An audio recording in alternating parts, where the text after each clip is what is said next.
আপনি কি জানেন আপনি প্রতিদিন এমন একটি শক্তিশালী পাসওয়ার্ড উচ্চারণ করেন যা শয়তানের ৬ স্তরের আক্রমণকে মুহূর্তে ধুলোয় মিশিয়ে দিতে পারে? হ্যাঁ, আমি আউযু বিল্লাহি মিনাশ শাইতানির রাজিম এই বাক্যটির কথাই বলছি। আচ্ছা, চোর কি কখনো খালি বাড়িতে চুরি করতে যায়? না, যায় না, কারণ খালি বাড়িতে সম্পদ নাই। আবার অতি ধনী লোকের বাড়িতেও চুরি করতে যায় না, কারণ সেখানে কড়া সিকিউরিটি থাকে। শয়তানের স্ট্র্যাটেজিটাও হচ্ছে ঠিক একই রকম। শয়তান কাফির পাপাচারীদেরকে বিরক্ত করে না, কারণ তারা তো পথভ্রষ্ট হয়েই আছে, তাদের তো ঈমান নাই। আবার আল্লাহর অলি বা কামিল ইনসানদের হৃদয়কে সে ভেদ করতে পারে না, তাদের ঈমানের দেয়ালকে সে ভাঙতে পারে না, কারণ সেখানে আল্লাহ নামের কড়া সিকিউরিটি রয়েছে। তাই শয়তানের টার্গেট হচ্ছে আপনার আমার মতো সাধারণ মানুষের ঈমান ছিনিয়ে নিয়ে আপনাকে আমাকে জাহান্নামী বানাতে চায়। আর শয়তানের এই আক্রমণ থেকে বাঁচার জন্য আল্লাহ বলেন আল্লাহর কাছে সাহায্য চাইতে হবে। একটু যদি লক্ষ্য করেন, আউযু বিল্লাহ আলিফ দিয়ে শুরু, আর আশ্রয়দাতা আল্লাহর নামও শুরু আলিফ দিয়ে, আরবি বর্ণমালার প্রথম অক্ষর। আর এই সুজা আকৃতির আলিফ আল্লাহর একত্ববাদের প্রতীক। এটি নির্দেশ করে আল্লাহ এক ও অদ্বিতীয়। আমরা আউযু বিল্লাহ বলে নিজেদের অসহায়ত্বের কথা স্বীকার করে আল্লাহর অসীম ক্ষমতার উপর নির্ভর করি।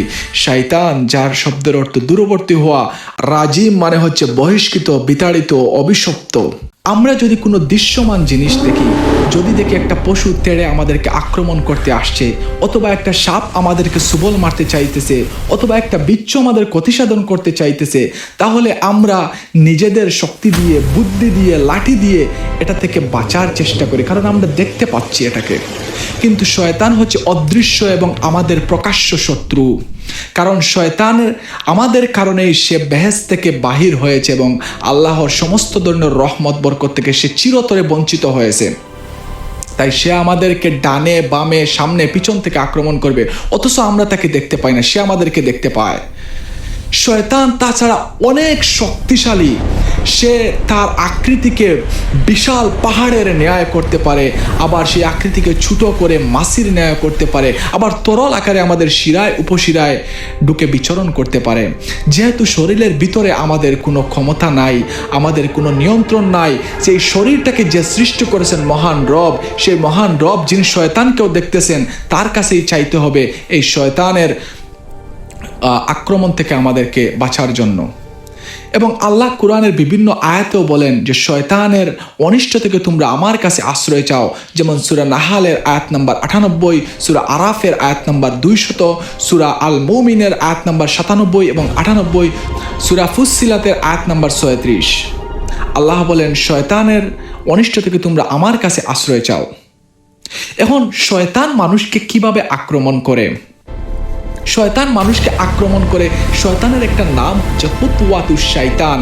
সে দাপে দাপে মানুষকে আক্রমণ করে। শয়তান শুরুতেই আপনাকে বিশাল বড় পাপ কাজ করতে বলবে না, সে ছোট ছোট পাপ করে আপনাকে বড় পাপের দিকে নিয়ে যাবে এবং আপনাকে ধ্বংস করে দিবে। সে আপনাকে দারিদ্রতার ভয় দেখাবে, সে হারাম কাজকে এমনভাবে আকর্ষণীয়, লোভনীয় করে আপনার সামনে উপস্থাপন করবে এবং যুক্তি দেখাবে যে এটা করলে গুনাহ হবে না। এইভাবে সে ধীরে ধীরে ধীরে আপনাকে ধ্বংস করে দিবে, আপনার মনের মধ্যে কুমন্ত্রণা দিবে। সে আপনার কুমন্ত্রণা দিয়ে ইবাদতের মধ্যে ডিস্ট্রাকশন তৈরি করবে, অমনোযোগী তৈরি করবে। ইমাম ইবনুল কাইয়ুম রাহিমাহুমুল্লাহ বলেন শয়তান মানুষকে ৬ স্তরে ধোঁকা দেয়। ৬ স্তরে শয়তান মানুষকে ক্ষতি করার চেষ্টা করে, যেটা আমি ভিডিওর শুরুতেই বলেছিলাম। প্রথম স্তর হচ্ছে কুফর, শিরক। এটা যদি করতে পারে শয়তান পুরোপুরি সাকসেস, যে আল্লাহকে বাদ দিয়ে অন্য কারো উপাসনা করা। এটা যদি করতে ব্যর্থ হয় তাহলে শয়তান তখন সে বিদআত ঢুকিয়ে দেয়, বিদআতের দিকে পরিচালিত করে। যদি সে বিদআতের মধ্যে ঢুকাইতে না পারে তখন সে কবিরা গুনাহগুলোর দিকে দাবিত করতে চায়। কবিরা গুনাহগুলো যদি দাবিত করতে না পারে তখন সে সগীরা গুনার দিকে মানুষকে নিয়ে যায়। সগীরা গুনাহ যদি করতে না পারে তখন মানুষকে এমনভাবে সে ব্যস্ত রাখে যে মুবাহ কাজগুলো, যেমন আমি আপনাকে মুবাহ কাজের উদাহরণ যদি দেই, বাড়িঘর পরিষ্কার করা, এটা ঠিক আছে, বাড়িঘর পরিষ্কার রাখতে হবে, পরিষ্কার পরিচ্ছন্নতা ইমানের অঙ্গ, কিন্তু আপনি বাড়িঘরে এমন ব্যস্ত রাখলো যে আপনার 5 থেকে 6 ঘন্টা অর্ধেক দিন চলে গেল বাড়িঘর পরিষ্কার রাখতে, একটা ফায়দাহীন কাজ। এইভাবে সে আপনার জীবনের মূল্যবান সময়টুকু কেড়ে নিয়ে যাচ্ছে।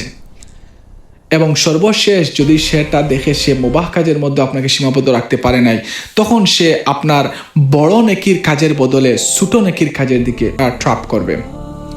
যেমন আমি আপনাকে যদি উদাহরণ দিই, কোরআন শোনাও হচ্ছে অনেক বড় একটা নেকির কাজ। আবার গজল শোনাও হচ্ছে, হিন্দি গানের তুলনায় গজল শোনা এটাও ভালো, বাট কোরআনের মতো তো এত নেকি নয়। কিন্তু সে আপনাকে বলবে কোরআন শোনার কারণে তুমি গজল শুনো, তুমি এটা তো ভালো, এটা তো তোমার গুনাহ হচ্ছে না। এভাবে আপনাকে সে বড় নেকির কাজ থেকে বাধাগ্রস্ত করে ছোট নেকির কাজে নিয়ে আসলো। তো শয়তানের এই প্রচারণাগুলো থেকে বাঁচতে হলে একমাত্র আল্লাহর সাহায্য চাইতে হবে। এই ভিডিওতে থেকে যদি নতুন কিছু জানতে পারেন তাহলে কমেন্ট করে জানান, আর ভিডিওটি শেয়ার করে আপনার প্রিয়জনদের শয়তানের আক্রমণ থেকে সুরক্ষিত করতে সাহায্য করুন। ধন্যবাদ সবাইকে।